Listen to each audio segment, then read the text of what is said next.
Invitamos a hacer uso de la palabra al diputado nacional Agustín Rossi, ex ministro de Defensa y ex jefe de gabinete del ministro de la República Argentina.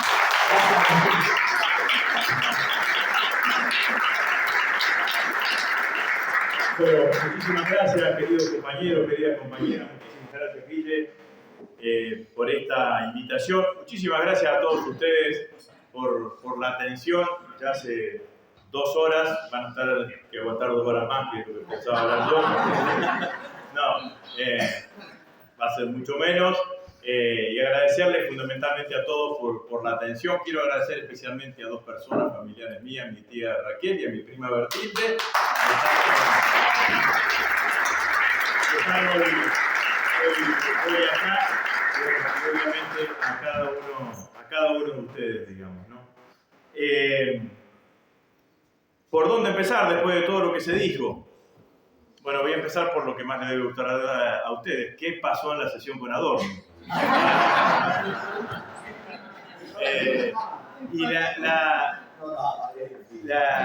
¿Cómo? No, bueno, no. Pero la realidad es que yo creo que hay 3 elementos por los cuales hoy el gobierno del presidente Milei tiene el peor registro de toda su performance desde que asumió, digamos, ¿no?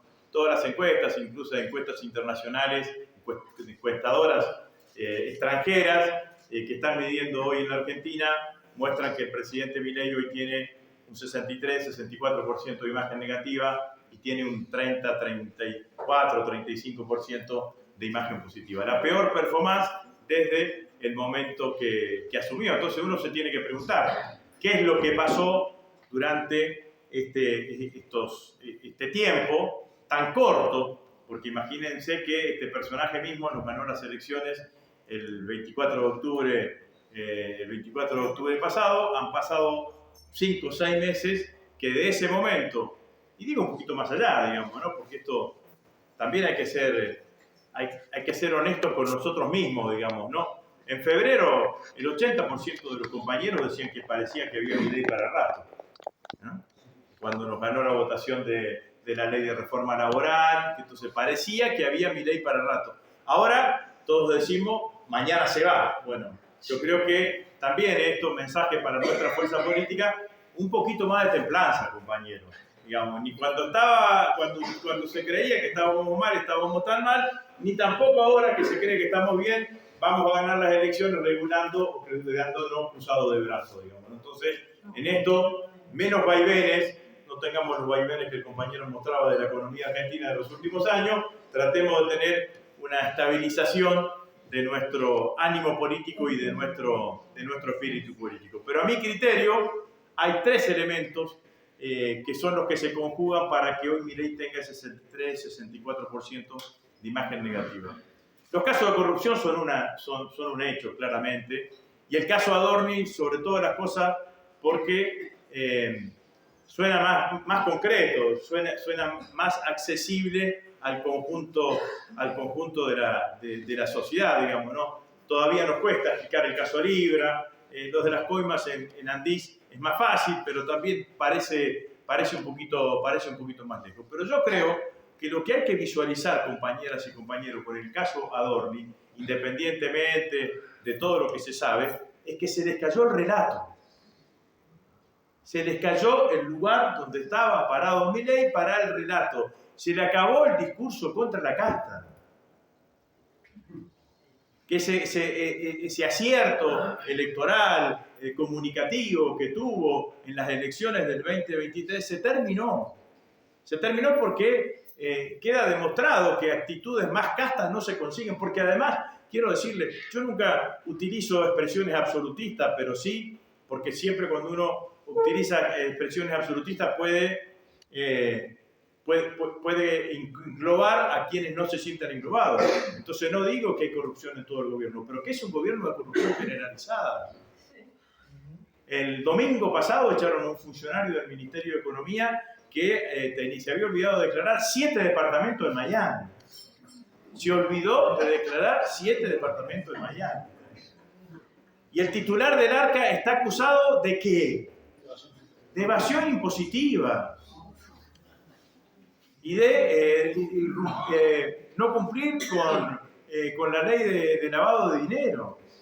El que tiene que cuidar que no haya evasión impositiva, el que tiene que cuidar que no haya lavado de dinero, está acusado de eso. Entonces, este gobierno de corrupción generalizada, que seguramente van a seguir pasando cosas, como el propio Adorni informó los gastos que tenía el anterior titular de Nucleoeléctrica, Reiden, digamos, ¿no? Lo informó en el informe que remitió al Congreso de la jefatura de gabinete, lo deja Milei sin un arma, que era el arma del discurso cuando se quedaba sin resultantes económicas. Entonces, el discurso que era que no vuelvan los cucas, que no vuelva la casta, nosotros vinimos a terminar con los privilegios, yo no me aumenté el sueldo, dice cínicamente, digamos, yo no me aumenté el sueldo, y bueno, y pasa todo este tipo de cosas. Entonces, el gobierno pierde credibilidad. Además, en el caso de Adorni, no es cualquier funcionario. Era el que durante 2 años como vocero se paraba en un púlpito y daba lecciones de ética y moral. Clásico de aquel que uno puede decir o calificarlo de aquellos que dicen haz lo que yo digo y no lo que yo hago. Entonces, claramente, me parece que ese es un elemento. El gobierno se queda sin relato, se queda sin discurso. ¿Para qué vino el gobierno? Bueno, por lo menos, ¿qué es lo que decían mucha gente con la cual ustedes podían charlar y decían la cuestión económica, las cosas están peores y más? Bueno, pero por lo menos no están los chorros. No, sí están peores. Claro. Ah, bueno, está muy bien. Vinieron a hacer payasos. Entonces, esta situación me parece que es así. El gobierno se quedó sin relato. Sin relato. Segundo punto. Nunca tuvimos un gobierno de la recuperación de la democracia que su supervivencia estuviese tan ligada a lo externo más que a lo interno. Todos sabemos que si no hubiese aparecido Trump y Scott Bessent antes de las elecciones de octubre, el gobierno perdía las elecciones de octubre. No sabemos si entraron los 20.000 millones de dólares o no, pero sí sabemos que cambió la expectativa. Dio un vuelco en cómo venía la elección después de haber pedido la provincia de Buenos Aires en septiembre. El responsable de eso es Trump. Y Trump la está pasando mal. Todas las encuestas en Estados Unidos indican que está perdiendo la elección de noviembre, que es una elección intermedia. Se renueva el 100% de la Cámara de Diputados. Los diputados en Estados Unidos duran 2 años y se renuevan el 100% cada 2 años sin límite de reelección. Y no sabemos cómo, o sí podemos presuponer que esta aventura bélica, no sabemos cómo va a terminar, pero sí sabemos algunas cosas que demuestra el achicamiento del poder de los Estados Unidos. Es la primera aventura bélica de los Estados Unidos que la hace sin aliados. Esto Guillermo sabe mucho más que yo. Pero es la primera aventura bélica que la hace sin aliados. Fundamentalmente con sus principales aliados, que es la OTAN. Que no solamente no concurrieron, sino que le dieron la espalda. Y algunos miembros de la OTAN criticaron. Entonces se fue solamente con Netanyahu. Y no sabemos cuál fue el resultado. Seguramente ya tenemos claro que no fue el resultado que él esperaba. Porque después de haberse cebado con la operación de Venezuela y la operación Trump, creía que era una cosa similar. Similar, claramente. Entonces, segundo elemento que se conjuga junto con la pérdida de relato es la cuestión internacional. ¿Trump podrá seguir sosteniendo a Milei si pierde las elecciones de medio término?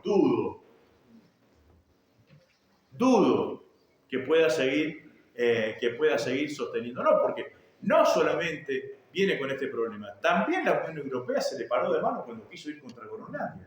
También Canadá se le paró de mano cuando quiso anexar. Y Sheinbaum, que siempre marca la diferencia. Entonces, este es el escenario del principal sostén internacional de Milei. No influye mucho en la economía argentina, es un país que nos queda muy lejos, es chiquitito, pero la derrota de Orbán también en Hungría también genera un efecto en el mundo sobre todo esto que parecía cabalgar sin ningún tipo de límite, que era la CEPAC, que es la organización de los partidos de ultraderecha a los cuales adhería claramente Milei. Entonces, este segundo elemento también importa en la situación de hoy del 63% que tiene. Y el tercer elemento es el que todos sabemos, que es la economía.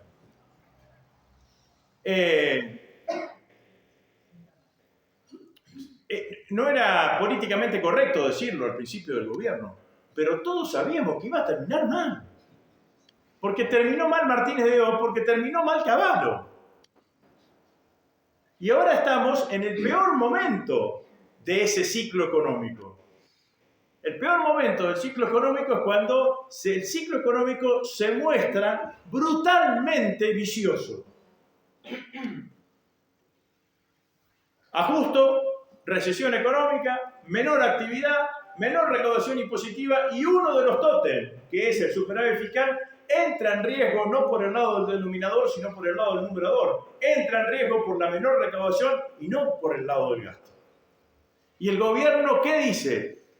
Más ajuste, más recesión, menor actividad económica, menor recaudación impositiva y va a seguir teniendo problemas de superávit fiscal.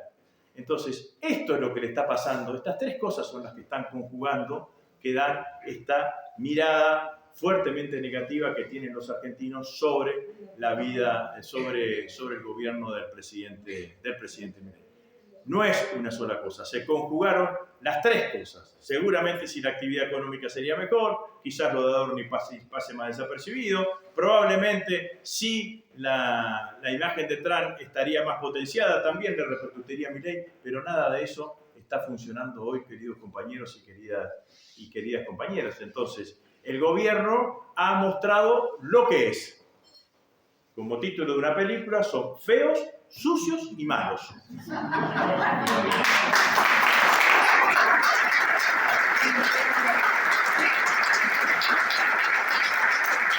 Son malos porque son dañinos. La maldad tiene que ver con el gozo de la crueldad. La maldad tiene que ver con el gozo de la crueldad. Y son sucios porque son sucios de alma.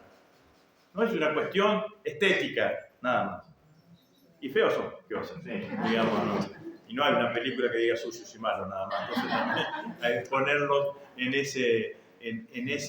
ese marco y en ese escenario, digamos, ¿no? En esto, de lo que significa el círculo vicioso, yo le pido a todos que le presten muchísima atención a lo que está sucediendo con el transporte en el AMBA.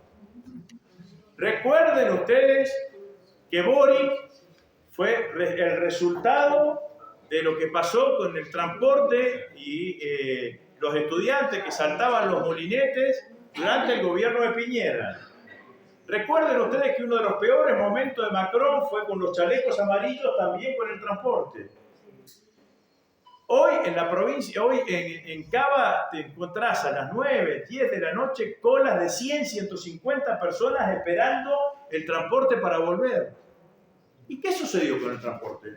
Lo que sucedió con el transporte fue que las empresas fueron y le dijeron, mirá, desde que empezó la guerra nos aumentó 3 veces el combustible.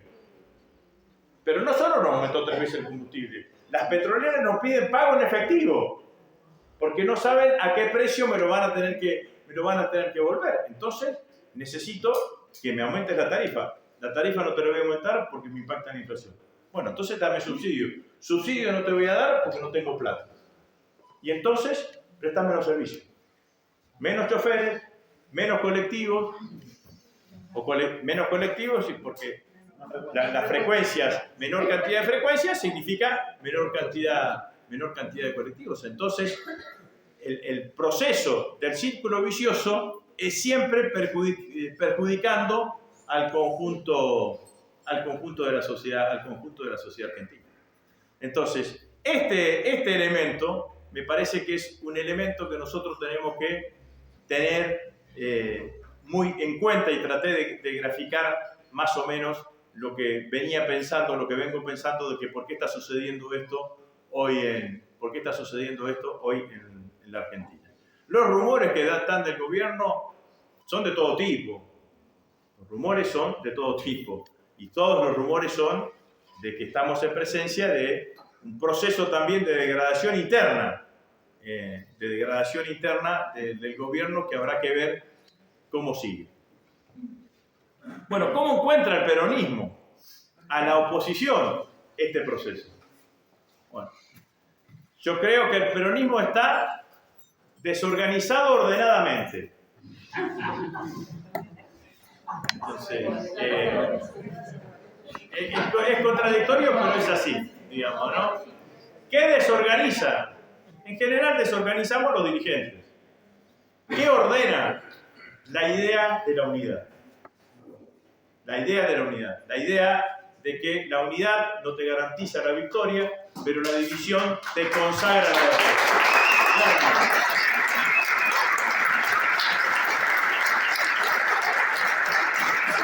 Entonces, yo soy de los que cree que nosotros tenemos que impulsar el frente más amplio posible. Cuando algunos me preguntan y me piden nombres, digo, bueno, desde los arrepentidos del PRO hasta la izquierda. Y me dicen, pero eso es imposible. Bueno, entonces yo tengo una respuesta para esa imposibilidad. La respuesta para esa imposibilidad es que yo creo que a ese 63% que está en desacuerdo con Milei, que somos todos los que estamos acá y muchísimos más, hay una cantidad de ideas que nos unen. Salimos a la puerta y le decimos a cualquier vecino que nos encontramos y le decimos, ¿estás de acuerdo con la educación pública? Mayoritariamente te van a decir que sí. ¿Estás de acuerdo, como decía recién Dolores, con YPF estatal? Parece lógico, parece razonable, ha dado resultados, además. ¿Pensás que, por ejemplo, la jornada obligatoria de trabajo de 8 horas es en beneficio de los trabajadores, es en defensa del trabajo, para que el trabajo no sea un acto de supervivencia, sino que sea un acto de bienestar, que te permita recuperar la energía que pusiste y además que te permita pasar tiempo con tu familia? Estaríamos mayoritariamente estaríamos de acuerdo. Ni que hablar si salimos acá y decimos, ¿vos estás de acuerdo con la justicia social? Y todos te dirían, sí, estamos de acuerdo con la justicia social, que haya más justicia, que haya más equidad, que sea más equilibrada, que haya movilidad social ascendente. Bueno, entonces yo voy a la historia. Digo, 1884, gobierno de Julio Argentino Roca, Domingo Faustino Sarmiento, ministro de Educación. Ley 1420, compañeros, ¿no? Ley 1420. ¿Qué decía la ley 1420? Era la ley de educación inicial. Educación primaria, laica, gratuita y obligatoria. La tuvimos 70 años antes del peronismo, compañeras y compañeros. Porque estos conservadores solamente se acuerdan del Roca que mataba indios, digamos, ¿no? Pero hubo otras cosas que hicieron los conservadores. En 1922, Irigoyen crea YPF. En 1923, Alvear, el segundo presidente radical, lo nombra a Mosconi como presidente de YPF. En 1929, segundo gobierno de Irigoyen, se aprueba la ley de jornada obligatoria de 8 horas. Obviamente, llego a 1945, 1946, en donde Perón hace realidad esa idea de la justicia social, la establece, tributaria de la doctrina social de la Iglesia, la encíclica de Rerum Novarum que había hecho el anterior Papa León, el León XIII, bueno, todo eso que nosotros sabemos. Entonces, todas estas ideas que hoy son apropiadas por las distintas familias políticas de los argentinos, tuvieron distinto origen. Entonces, las ideas unen. Las ideas están esparcidas. Lo que divide, con lógica, porque yo soy parte de eso, por las aspiraciones, por una cantidad de cuestiones y demás, dividimos más los partidos, los nombres. Y entonces me parece que para construir ese frente amplio, primero tenemos que tratar de pararnos en este lugar de que son las ideas. Entonces, a mi criterio, el peronismo tiene que ir hacia la construcción de este Frente Amplio. Y entonces, la cosa está resuelta. Tenemos un partido, hacemos una alianza, hacemos un Frente Amplio, representamos al 65% de la población. ¿La cosa está resuelta? No. No está resuelta.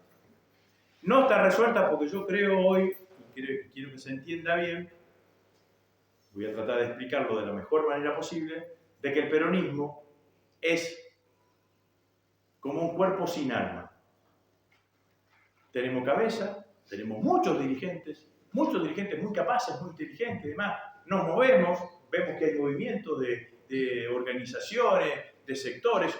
Nosotros acá hoy, compañeros ayer en Buenos Aires, la semana pasada estuvo Máximo Kirchner en Rosario, Axel que recorre el país, todo eso lo tenemos. ¿Qué significa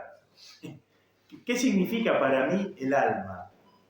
Y el alma significa que nosotros tenemos que tratar de transmitir que no somos solamente una máquina electoral después de 80 años de vigencia, que podemos ganar las elecciones y que tenemos programas y demás. Tenemos que volver a invitar, convocar y organizar a los argentinos a una nueva épica. A una nueva épica. Nuestro compañero o nuestra compañera, que sean nuestros candidatos a presidente, tienen que ser como el Cid Campeador, no como el Quijote, que peleaba solo con los molinos de viento. Tiene que ser como el Cid Campeador, que convocaba a un pueblo a organizarse detrás de una nueva épica. Y para organizar al pueblo argentino, el peronismo tiene que volver a ser el depositario de los mejores sueños de cada uno de los argentinos. Si hay un argentino que sueña con tener trabajo digno, debe ver en el peronismo la posibilidad de conseguirlo. Si hay un argentino o un grupo de argentinos que sueñan ver una Argentina industrial, deben ver en el peronismo una herramienta para conseguir una Argentina industrial. Si hay argentinos que creen que es bueno tener un país en donde tengamos educación pública gratuita desde el jardín de 4 hasta el título de grado en la universidad, deben ver en el peronismo, en el campo nacional y popular, la posibilidad concreta de que eso se garantice y de que eso se defienda. Y para ser, compañeras y compañeros, depositario de los mejores sueños de los argentinos, tenemos que dejar de ser depositario de alguna de las pesadillas que tienen los argentinos. No podemos ser el partido de la inflación. Tenemos que ser el partido de la estabilidad con crecimiento y con igualdad y con inclusión social.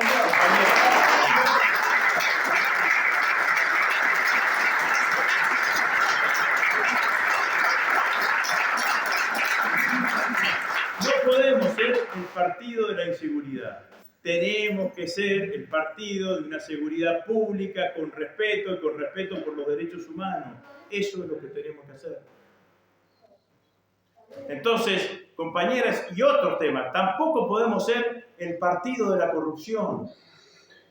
Tenemos que tener un gobierno que tenga un código de ética, un código de comportamiento.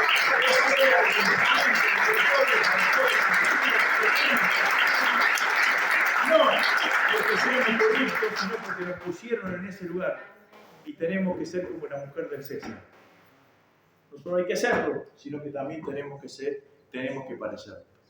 Entonces, compañeras y compañeros, todos estos son los desafíos que nos quedan y que nos llevan fundamentalmente de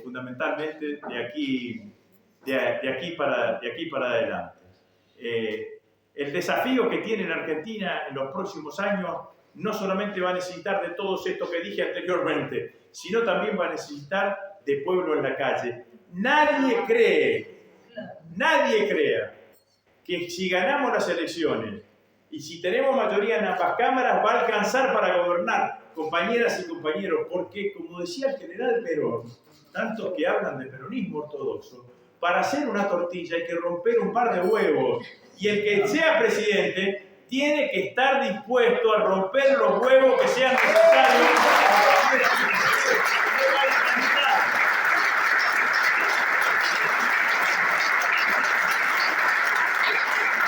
que reformular, y si hay que reformular la estructura impositiva, de manera tal de los que más tienen, más poder, hay que reformularla, porque también, digámoslo, no es que todos han perdido con este gobierno.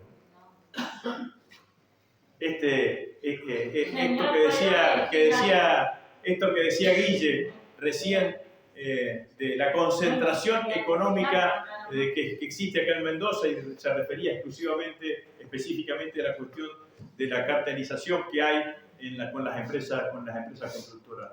También hay concentración económica, porque este es el modelo del neoliberal. Cuando Milei dice que la justicia social es un robo, lo que te está diciendo es que quiere una sociedad desigual. Ustedes recuerden que había un capitán de corbeta en 1955, se llamaba de apellido Rial, que quedó en la historia porque después de la Revolución Libertadora del 55 dijo: esta revolución fue hecha para que el hijo del barrendero siga siendo barrendero. Entonces es mentira que todos quieren un país igual, un país de iguales. Es mentira que todos quieren un país en donde haya movilidad social ascendente. Hay sectores de la sociedad argentina, hay sectores de la derecha que creen que están legitimados para vivir con un país con desigualdad. Y Milei le agrega una cosa más. Dice que la desigualdad es parte del motor de crecimiento económico de un país. Entonces, hay sectores económicos en la Argentina que han crecido de mucho. Miren lo que pasó con la estafa de lo que sucedió con la ley de conocimiento. Yo era presidente del bloque de diputados en el año 2006, en donde un grupo de pequeñas empresas, que se dedicaban a la cuestión del software, me vinieron a hablar porque me explicaron por primera vez que el software podía exportarse, que la Argentina tenía capacidad, Entonces hicimos una ley de fomento. ¿Qué es una ley de fomento en la Concepción? Es una ley que hace el Estado para fomentar una determinada actividad económica, porque se necesita fomentarla para que se sostenga, para que crezca, y después la los crápulas estos, de Galperín, de Globan y compañía, se metieron y, con la complicidad de algunos, y cuando se tenía que renovar porque se terminaba la ley del software, le cambiaron además el nombre y dijeron Ley de Economía del Conocimiento. Entonces, nosotros subsidiamos a Mercado Pago. La empresa más importante compite con YPF por ser la empresa más importante de la Argentina. Bueno, estas son otras de las cosas que hay que hacer. Hay que terminar con los subsidios, sí. Vamos a terminar con los subsidios a los ricos, a los que más tienen. Hay que redistribuir. Porque compañeras y compañeras, es el camino. Y entonces, también quería enfocarme en esto que el compañero del CEPA explicaba, y yo lo voy a decir sin ser economista, mucho más precariamente, digamos, no tan académicamente. La economía argentina la podemos dividir entre la economía que produce dólares y la economía que circula pesos. La que funciona hoy es la economía que produce dólares. La economía que circula pesos está en cero. Nadie tiene un mango en la calle. ¿Cómo se hace para que esa economía que circula pesos empiece a funcionar? Poniendo plata en el bolsillo de la gente. En el bolsillo de los jubilados y de los pensionados. No es por arriba, es por abajo. El consumo se alimenta por abajo. Que hay que controlarlo, para que no te genere efectos no deseados, que hay que controlarlo para que lo que a veces, como nos pasaba en nuestro gobierno, lo que ganaban los trabajadores en la paritaria lo perdían en la góndola. Todo eso lo tenemos que hacer, compañeras y compañeros, pero tenemos que tener en claro que si nosotros ganamos las elecciones y durante 4 años hemos dicho que el poder adquisitivo del salario va hacia la baja, que las jubilaciones y las pensiones son paupérrimas, lo primero que tenemos que hacer, tenemos que tener aumento de emergencia para los jubilados, para los pensionados y para los trabajadores en la Argentina. Después estabilizamos. Pero este tiene que ser fundamentalmente el camino y las decisiones que tenemos que ir tomando. No quería terminar esta charla con algo que muchos lo toman como bandera, como consigna, y yo lo tomo estructuralmente. Le hace muy mal, además de ser brutalmente injusto, al campo nacional y popular que Cristina Fernández de Kirchner esté presa, compañera de gobierno.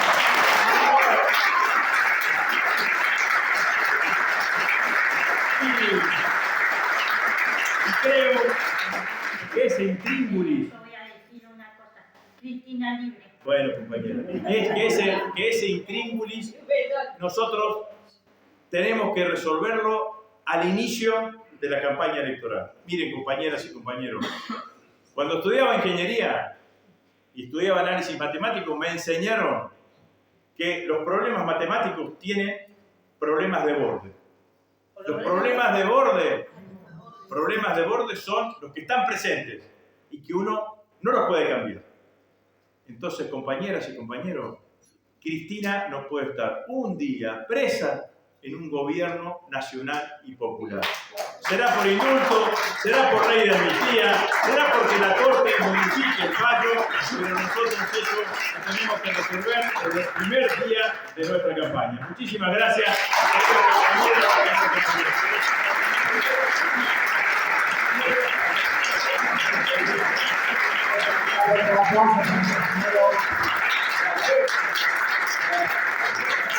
Recordamos que los nuevos ciclos que se van, el parte del ciclo que se va a dar va a estar en Instagram, en el foro Nuevo Cuba, además de las actividades culturales.